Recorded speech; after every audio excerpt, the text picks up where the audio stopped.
I, 24F, have an older brother named Ethan, 29 who I've always had a complicated relationship with. Growing up, Ethan was the golden child in our family. Our parents doted on him, and he could do no wrong in their eyes. Meanwhile, I often felt overlooked and like I was living in his shadow. From a young age, the differences between us were stark. Ethan was outgoing, athletic, and naturally charismatic. He made friends easily and was always the center of attention at family gatherings. I, on the other hand, was shy and introverted. I preferred reading books or drawing in my room to playing sports or socializing. Our parents, Mark, 55M, and Linda, 53F, seemed to favor Ethan's extroverted personality. They were always pushing me to be more like him, to join teams, go to parties, and put myself out there more. They didn't seem to understand or value my quieter nature and creative interests. As we got older, the gap between us only widened. Ethan excelled at sports, particularly football. He became the star quarterback of our high school team, leading them to multiple championships. Our small town treated him like a celebrity. Meanwhile, I struggled to find my place and often felt invisible both at school and at home. Ethan's athletic success only amplified our parents' favoritism. They never missed one of his games, proudly wearing shirts with his jersey number, but they rarely showed up to my art shows or academic competitions. When I won a statewide essay contest in 10th grade, they barely acknowledged it because it conflicted with one of Ethan's football games. Throughout our childhood and teen years, Ethan bullied and tormented me relentlessly. It started with small things when we were young, breaking my toys, excluding me from games with his friends, or pinching me when our parents weren't looking. As we got older, his tactics became more psychological. He would mock me for being weird and antisocial, steal or break my things, and turn our parents against me with lies and manipulation. If I ever tried to stand up for myself or tell our parents what was really going on, Ethan would twist things to make it seem like I was the problem. One incident that stands out happened when I was 13 and Ethan was 18. I had been saving up my allowance for months to buy a special set of art supplies I wanted. The day I finally had enough money, I came home from school to find Ethan and his friends using my new supplies to make crude posters for a party. When I got upset, Ethan told our parents I was being selfish and wouldn't share. They ended up making me apologize to him. Our parents always took his side and told me I needed to be more like my brother. They'd lecture me about how I should try harder to fit in and make friends like Ethan did. It was crushing to feel so unsupported and invalidated by my own family. As we got older, Ethan's behavior towards me only got worse. In high school, he spread nasty rumors about me to his popular friends, turning the whole school against me. He'd accidentally spill drinks on my homework or textbooks. Once he even stole my diary and read parts of it aloud to his football buddies, humiliating me. I remember one particularly painful incident during my sophomore year. I had finally worked up the courage to talk to my crush, a boy named Alex who was in my art class. We had been partnered up for a project and things were going well. But when Ethan found out, he cornered Alex in the locker room and told him I was psycho and had a shrine to Alex in my closet. Alex avoided me after that, and I was too embarrassed to ever speak to him again. I begged our parents to do something, but they always brushed it off as normal sibling rivalry. They told me I was being too sensitive and needed to toughen up. Meanwhile, Ethan could get away with anything. Even when he got caught throwing wild parties or coming home drunk, our parents would just laugh it off as boys being boys. When Ethan left for college on a full-ride football scholarship, I finally had some peace at home. For the first time, I felt like I could breathe and just be myself without constantly walking on eggshells. I threw myself into my art and studies, finally starting to rebuild my self-esteem. But every time he'd come back to visit, the torment would start up again. He'd make snide comments about my appearance or lack of a social life. At family gatherings, he'd subtly put me down in front of relatives. It was like he couldn't stand to see me happy or thriving in any way. After high school, I went to a local community college while working part-time at a bookstore. I wasn't sure what I wanted to do with my life yet, and I needed time to figure things out. Ethan criticized my lack of ambition and would brag about his Division I football career. Our parents constantly compared us, asking why I couldn't be more driven like my brother. When I finally transferred to a 4-year university to study graphic design, he dismissed it as a no-name school that anyone could get into. He scoffed at my choice of major, saying I'd never make any money as an artist. Nothing I did was ever good enough in his eyes. Throughout college, I slowly started to come into my own. I made a small group of close friends who appreciated me for who I was. I excelled in my classes and even had some of my work featured in student exhibitions, but I still dreaded family gatherings where Ethan would inevitably find ways to put me down or steal the spotlight. Fast forward to last year.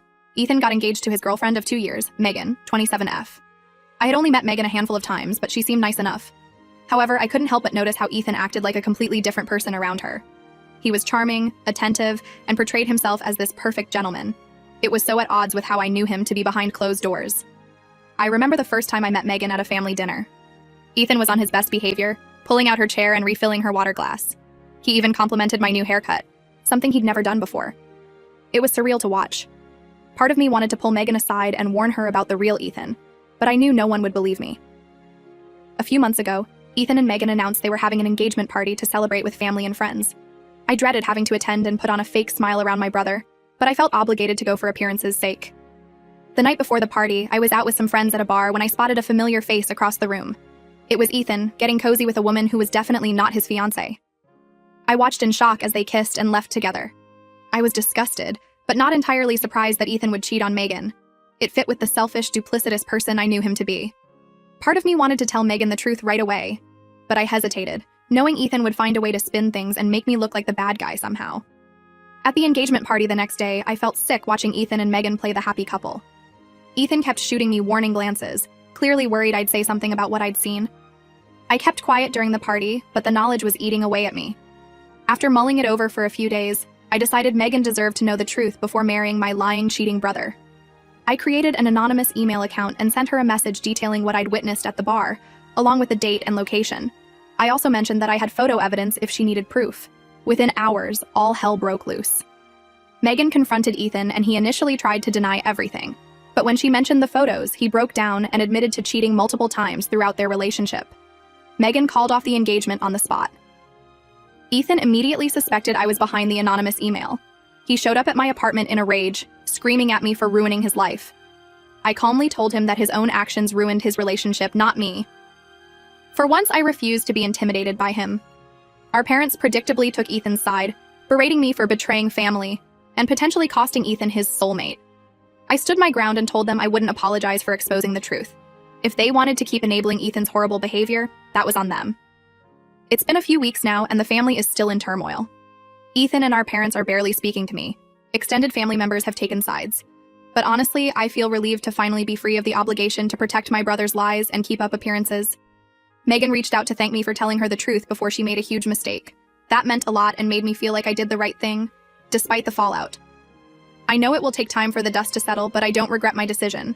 So Reddit, AET for exposing my brother's cheating and potentially ruining his engagement? Should I have kept quiet to preserve family harmony? Or did Megan deserve to know the truth about the man she almost married? Update 1. It's been about a month since my last post and a lot has happened, so I wanted to give an update. First off, I want to thank everyone for the supportive comments on my original post. It really helped validate my decision to tell Megan the truth about Ethan's cheating. I was starting to doubt myself with all the family drama, so I appreciate the reassurance that I did the right thing. In the weeks following the engagement blow-up, things were extremely tense with my family.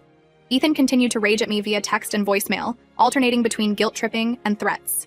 He'd leave messages saying things like, "You've always been jealous of me, and you'll regret this." I eventually had to block his number for my own peace of mind.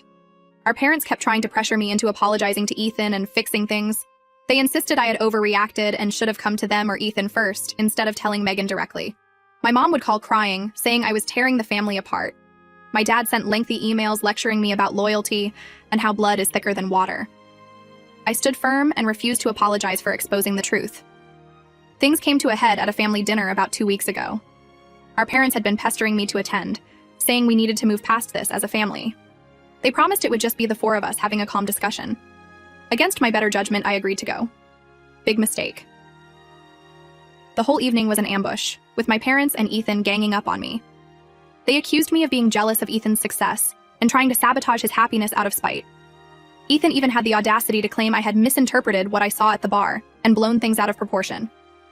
I was floored by how they were all gaslighting me and twisting the situation. It was like being transported back to my childhood, with everyone taking Ethan's side and making me out to be the problem. I finally snapped and unleashed years of pent-up anger and resentment. I laid out all the ways Ethan had tormented and bullied me growing up while our parents turned a blind eye.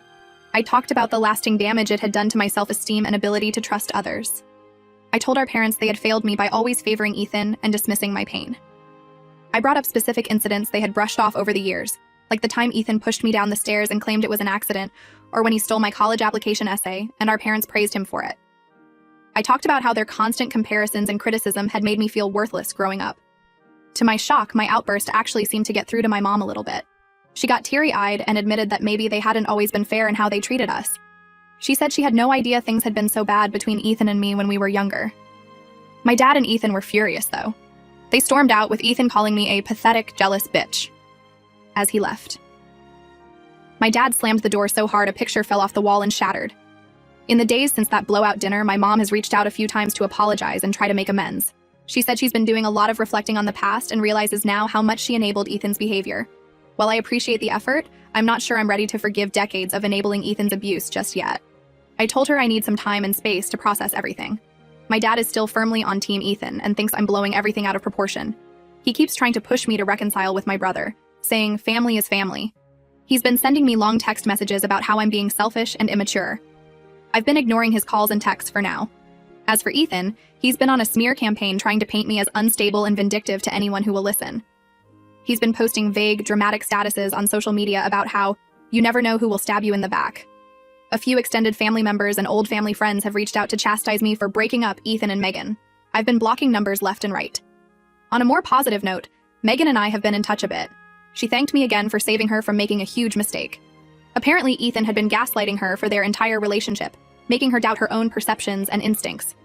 She's in therapy now to work through the emotional abuse. Megan actually apologized to me for not seeing Ethan's true nature sooner. She said there were red flags she ignored, like how he'd make subtle digs at me or talk about me behind my back. It was validating to hear that someone else had noticed his two-faced behavior. She shared some stories about Ethan's controlling and manipulative behavior during their relationship. He would check her phone and accuse her of cheating if she talked to male coworkers. He criticized her clothing choices and tried to dictate who she could be friends with. It made me sad to hear how he had treated her, but I was glad she was free of his influence now. For now, I'm taking some time to focus on my own healing and well-being. I've started seeing a therapist to work through my childhood trauma and complicated family dynamics. It's bringing up a lot of painful memories, but I know it's necessary to move forward in a healthy way. I'm also throwing myself into work and my hobbies as a distraction from all the family drama. I've taken up painting again, something I used to love before Ethan mocked me for it in high school. It feels good to reclaim that part of myself. So that's where things stand for now. I'm still processing a lot of emotions, but overall I feel lighter having finally stood up to my family and spoken my truth. I'll post another update if there are any major developments. Thanks again for all the support, Reddit. Update 2. Hey everyone, I'm back with another update on the situation with my brother Ethan and our family. It's been about 2 months since my last post, and things have continued to evolve. The biggest development is that Ethan's life seems to be spiraling since his breakup with Megan. He lost his job after showing up drunk multiple times and getting into an altercation with a coworker. Apparently, he got into a shouting match with his boss when he was confronted about his behavior and was escorted out by security. Since then, he's been crashing on friends' couches and burning through his savings. From what I've heard through the family grapevine, he's been partying hard and hooking up with random women. It seems like he's trying to relive his college glory days rather than dealing with his issues. Our parents are, of course, enabling his behavior and making excuses. They've been sending him money and trying to convince him to move back home to get back on his feet. My mom called me in tears, begging me to forgive Ethan and help him out during this difficult time. She tried to guilt-trip me by saying that family should always stick together, no matter what. I refused and told her that Ethan is nearly 30 years old. It's time for him to face the consequences of his actions without me or our parents bailing him out. She got upset and accused me of being heartless. I responded that I was simply holding Ethan to the same standard of personal responsibility that they always held me to growing up. I reminded her of how they had always pushed me to be independent and figure things out on my own. When I struggled to find a job after college, they told me to toughen up and that the real world wasn't easy. It felt satisfying to throw their own words back at them. In a surprising twist, my dad actually agreed with me for once. He admitted that maybe they had coddled Ethan too much over the years, and it was time for some tough love. This led to a big fight between my parents, with my mom accusing my dad of abandoning his son. From what I understand, they've been arguing a lot about how to handle the situation with Ethan. My mom wants to let him move back home indefinitely, while my dad thinks they should only offer limited support. It's causing a lot of tension in their marriage. Meanwhile, Ethan has been on a downward spiral of partying and hooking up with random women. He's been posting bitter, angry rants on social media about how everyone has betrayed him. A mutual friend told me he's been bad-mouthing me to anyone who will listen, calling me a pathological liar who ruined his life out of jealousy. He's also been spreading rumors about Megan, claiming she was crazy and that he's better off without her. It's clear he's not taking any responsibility for his actions and is just lashing out at everyone around him. I've been ignoring Ethan's antics and staying focused on my own life. I'm still in therapy, and it's been really helpful in processing my childhood trauma. I've been working through a lot of the anger and resentment I've held onto for years. It's not easy, but I feel like I'm making progress. I've also been reconnecting with old friends that I had drifted away from due to Ethan's influence.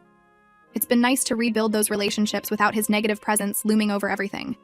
I'm rediscovering parts of myself that I had suppressed for so long. One positive development is that I've grown closer to my aunt, my mom's sister, through all of this. She reached out after hearing about the family drama and shared that she had always seen through Ethan's act. She apologized for not speaking up sooner and offered her support. My aunt told me about times she had witnessed Ethan's bullying behavior when we were kids, but she had been shut down by our parents when she tried to intervene. She expressed regret for not doing more to protect me. It was validating to hear that someone else in the family had seen what was really going on. It's been refreshing to talk to a family member who validates my experiences instead of gaslighting me. My aunt has become a much-needed source of support and guidance as I navigate this complicated situation. She's been encouraging me to maintain my boundaries with Ethan and our parents. As for Megan, we've kept in touch and have actually become friends. She's doing much better now that she's out of Ethan's toxic influence. She started a new job and is even casually dating again. It's great to see her thriving. Megan has been a great source of support through all of this. She understands firsthand how manipulative and destructive Ethan can be. We've bonded over our shared experiences, and it's nice to have someone who truly gets it. That's the main update for now. I'm still maintaining firm boundaries with my parents and Ethan. It's not always easy, but I know it's necessary for my mental health. There are times I feel guilty or wonder if I'm being too harsh, but then I remind myself of all the years of abuse I endured. I'm trying to focus on building a life for myself outside of my family's drama. I've been putting more energy into my career and hobbies. I recently started a small side business selling my artwork online, which has been really fulfilling. I'll post again if there are any major changes. Thanks as always for the support and advice, Reddit. It's been incredibly helpful to have an outside perspective on this whole situation. Update 3. Hi everyone, I'm here with one last update on the Ethan situation. It's been about 6 months since my original post, and I think this will be my final update as things have mostly settled into a new normal. The biggest news is that Ethan finally hit rock bottom and agreed to go to rehab for his drinking problem. Apparently he got a DUI and it was the wake-up call he needed. He's been in a 90-day inpatient program for the past month. From what I've heard through my parents, Ethan's rock bottom moment came after he crashed his car while driving drunk. Thankfully, no one was hurt, but he was arrested and is facing serious legal consequences. It seems like the reality of potentially going to jail finally made him realize he needed help. Our parents are cautiously optimistic about Ethan's recovery, but I'm maintaining my distance. I'm glad he's getting help, but I'm not ready to let him back into my life. Years of abuse and manipulation can't be erased by a month of sobriety. My mom has been sending me regular updates on Ethan's progress in rehab. She's clearly hoping this will be a turning point for him, and that our family can heal. While I appreciate being kept in the loop, I've made it clear that I'm not ready to have any direct contact with Ethan yet. My relationship with our parents is still strained, but slowly improving. My mom has been going to therapy herself and is starting to recognize how her enabling behavior affected both me and Ethan. She's apologized multiple times and is making an effort to respect my boundaries. We've had some good conversations where she's really listened to my perspective on our family dynamics. It's been healing to finally feel heard and validated by her. We're taking small steps to rebuild our relationship, but I'm cautiously optimistic. My dad is still struggling to admit any wrongdoing in how they raised us. But he's at least stopped pressuring me to reconcile with Ethan before I'm ready. We've been having short civil phone calls every couple of weeks, which is progress. I'm continuing with my own therapy, and it's been transformative. I'm working through a lot of childhood issues and learning to set healthy boundaries. I've also started dating again after taking some time to focus on myself. My therapist has been helping me work on my self-esteem and learn to trust my own judgment. I'm getting better at recognizing and shutting down manipulative behavior. It's empowering to feel like I have control over my own life and relationships now. Megan is doing great. She actually just got engaged to a really nice guy she met through work. She thanked me again for saving her from making a huge mistake with Ethan. It's amazing to see how much happier and more confident she is now. I attended Megan's engagement party last weekend, and it was a joyful celebration. Seeing her so happy and loved made me feel even more certain that I did the right thing in exposing Ethan's cheating. Megan deserves this happiness, and I'm glad I could play a small part in helping her find it. As for me, I'm feeling more at peace than I have in years. Standing up to my family and refusing to enable Ethan's behavior was hard, but so worth it. I finally feel free to live my life on my own terms without constantly walking on eggshells. My art business has been taking off, and I'm considering quitting my day job to pursue it full-time. I've also started volunteering at a local youth center, working with kids who come from difficult home situations. It feels good to use my experiences to help others. I'm sure there will still be challenges ahead as Ethan leaves rehab and we all adjust to this new family dynamic. But I feel equipped to handle whatever comes my way. I'm proud of how far I've come and excited for what the future holds.